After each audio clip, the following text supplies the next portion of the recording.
you have the appointment with? Here, let me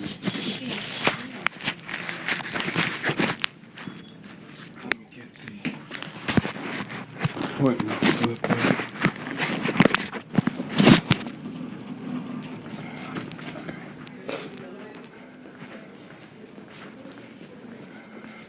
Here you are.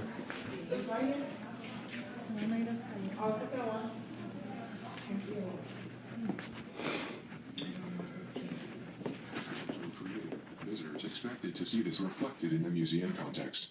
As for visitors to the contemporary art galleries, their attention was drawn to the actual context of the museum itself.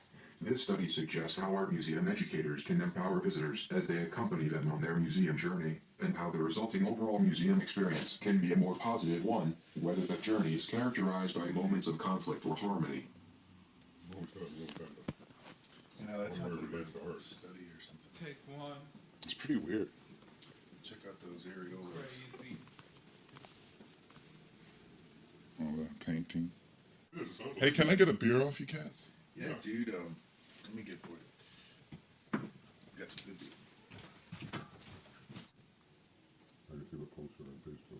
So you're the fellow who did the filming on this film, on this bike thing? You're the biker? Oh, you know it. What's your name? Jeffrey. Jeffrey what? Jeffrey Reid. No, Jeff Kitten. Kitten. Jeffrey Kitta. Kitta. Or Jeffrey says kitten. Kitten. Don't film the seatbelt. 2, 1.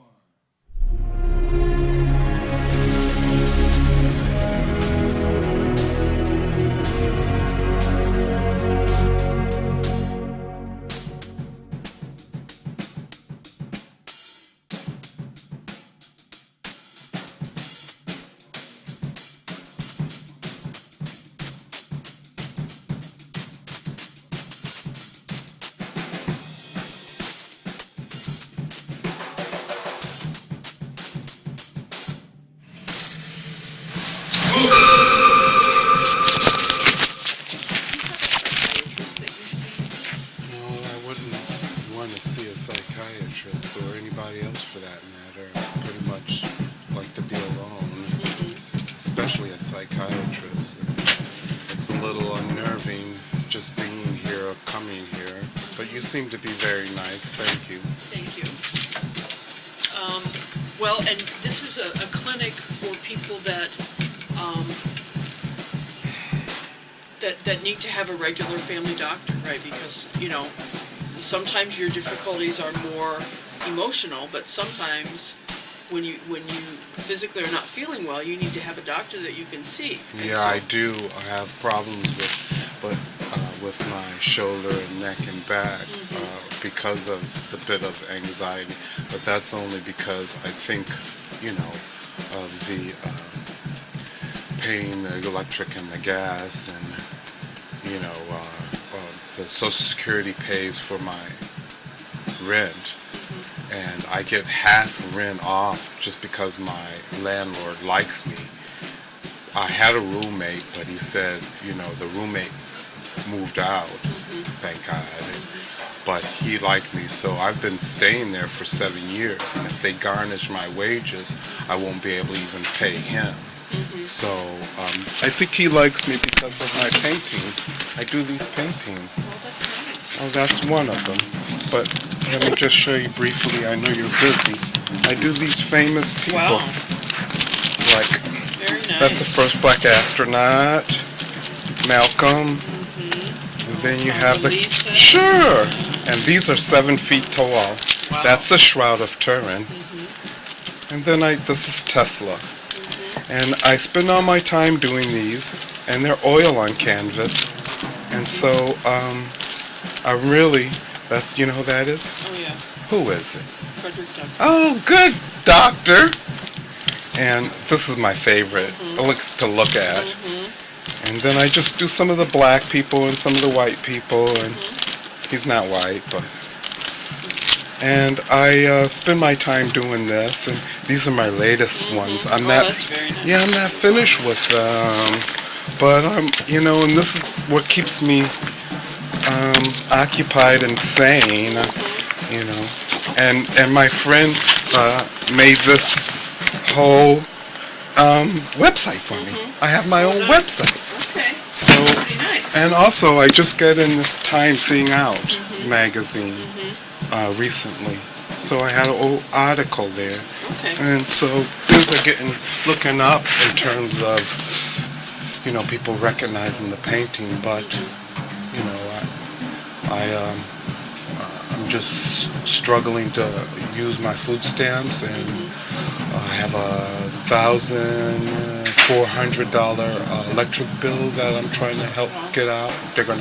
They say they can't help me out until they cut it off, and then they can help me out.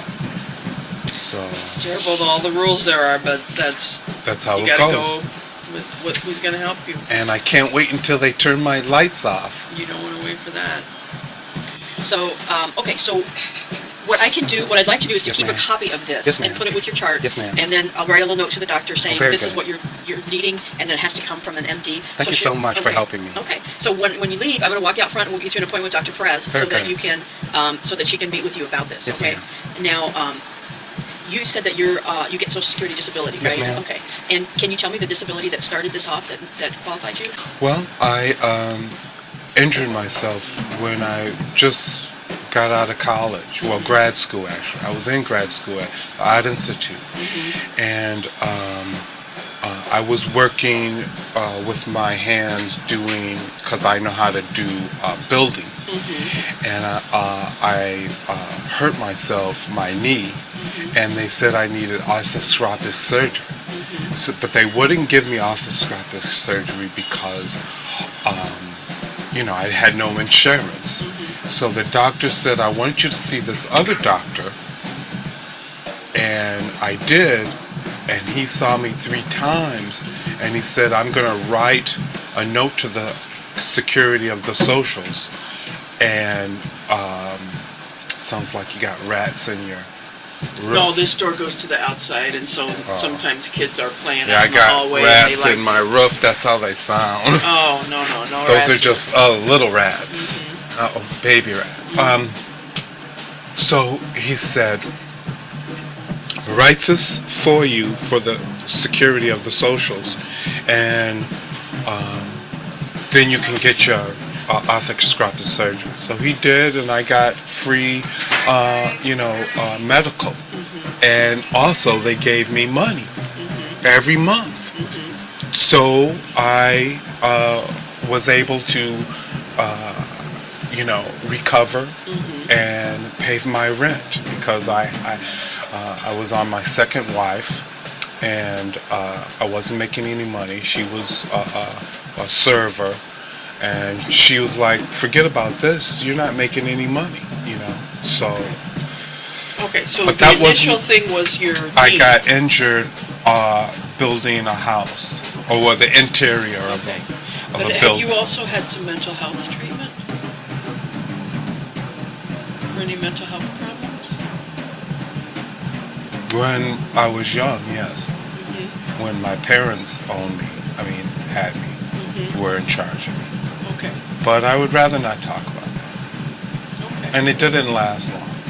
They wanted me to take medicine, but I refused. Okay.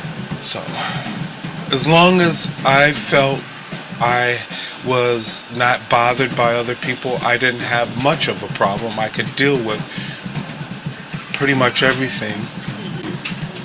Okay, so, and I'm not, I don't want to get too much into your No, business. ma'am. But, the Social Security, when you get that disability, when you get that check, when you get the coverage for your, the insurance to cover your medical care, it's usually related to some kind of an ongoing difficulty that someone has. Yes. So if your surgery, if that went well and you're doing well with your knee, but you're still qualifying for disability, Yes. then there's probably another thing that qualifies you. I see. Okay, and so if, It wasn't my knee that they were giving me disability for. okay, It was my psychiatric okay, stability, okay, because I get a little violent around people, just because it's just difficult to be around some people. So, okay. And so, but he said I'm not a danger, or to myself. okay. To anybody else?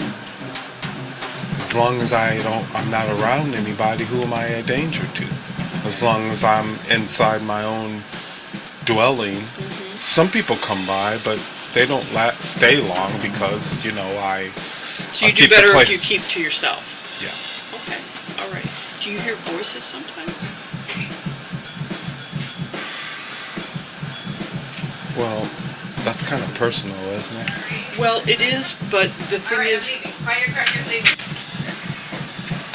the doctor I don't think has done an evaluation like this, and so I want to help her to do it. And the only way that she's going to be able to fill out your paperwork that says you're not able to, you should be discharged from this obligation would be to say, because you're, people have all kind of difficulties, right? And I've worked with people that have had more serious psychological difficulties, psychiatric problems, okay? So you're not scaring me or anything like that.